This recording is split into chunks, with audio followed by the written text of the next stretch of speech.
The subway turnstile low enough to vault, ubiquitous enough to figure in the lives of millions of New Yorkers each day has long served as a kind of dragnet for the police department. There, officers lie in wait, nabbing those who skip the fare. Of late, these rotating entry points and those who jump them have become stumbling blocks for Mayor Bill de Blasio, who despite his liberal credentials, has been vocally opposed to the Manhattan District Attorney's Office's new policy of declining to prosecute most who are arrested over fare evasion. Mr.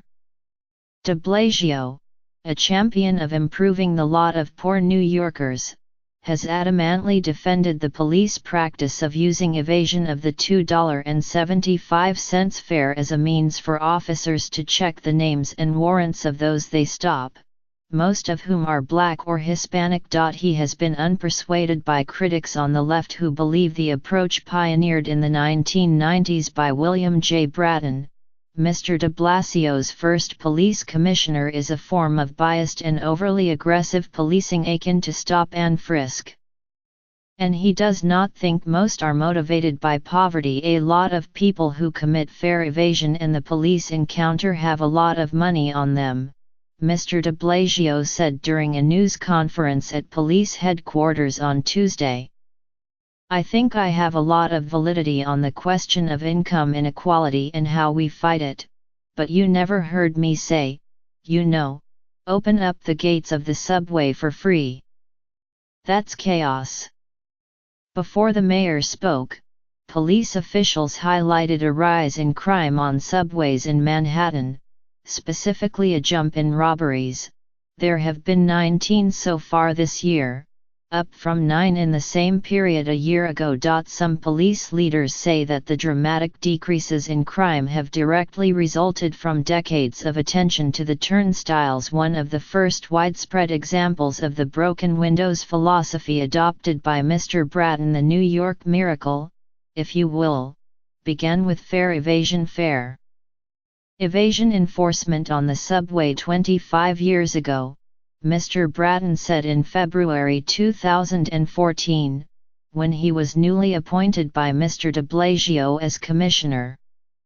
We're still at it. The spat over how to deal with fare evaders cuts to the heart of criminal justice reform. In a city where crime has reached previously unfathomable lows, how much more can the justice system change? The answer has divided Mr. de Blasio from typical allies like the Manhattan District Attorney, Cyrus R. Vance, and the new City Council Speaker, Corey Johnson, both self-identified progressive Democrats. It has also, improbably, aligned the mayor with Joseph J. LOLA, his 2013 Republican rival and the Metropolitan Transportation Authority chairman. Mr. LOLA, who has been engaged in an epistolary battle with Mr. Vance over the policy, suggested on Wednesday that if the new policy led to a surge in fare evasion, he would consider a drastic solution. I'm going to seriously consider putting the alarms back on the doors, he said of the emergency doors that emitted an ear-piercing siren when opened and were silenced in 2014 to much fanfare. Those doors should only be used for emergencies.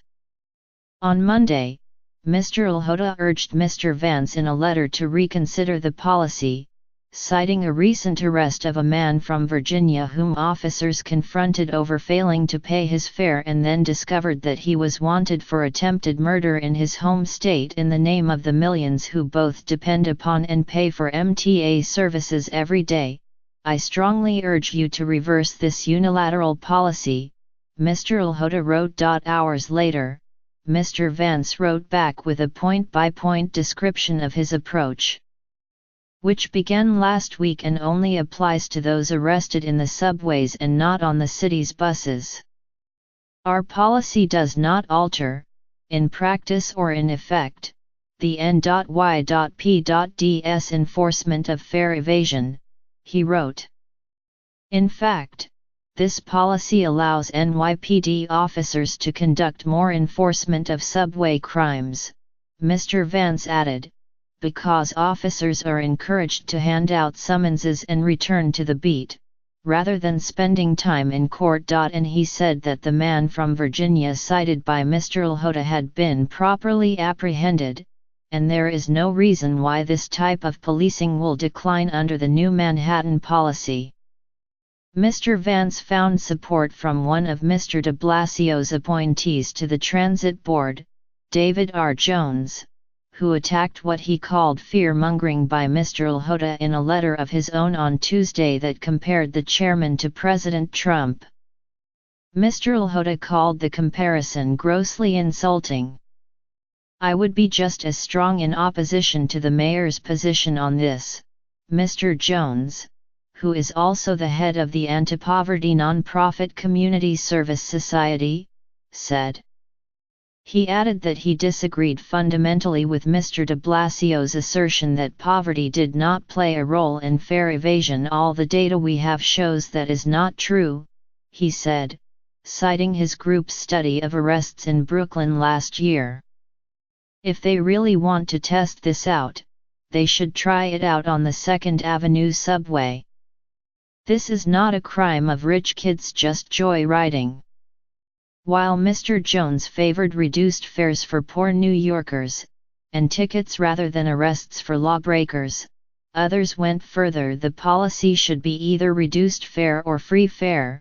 That would eliminate a lot of the problem to begin with, said Robert Ganji, a criminal justice reform advocate who unsuccessfully challenged Mr. de Blasio in the 2017 Democratic primary. "Officers are not interested in fare evasion in and of itself," Mr. Ganji and Mr. Jones both suggested.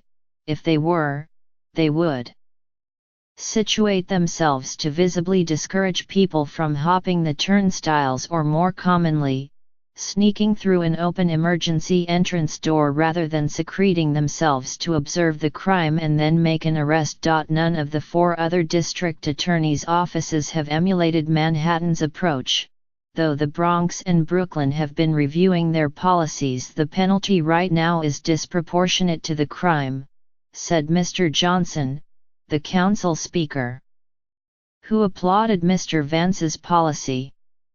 "We're not legalizing people not paying to get on the subway. We're saying that if you jump a turnstile that you should still be given a summons. By the end of the day, Gov.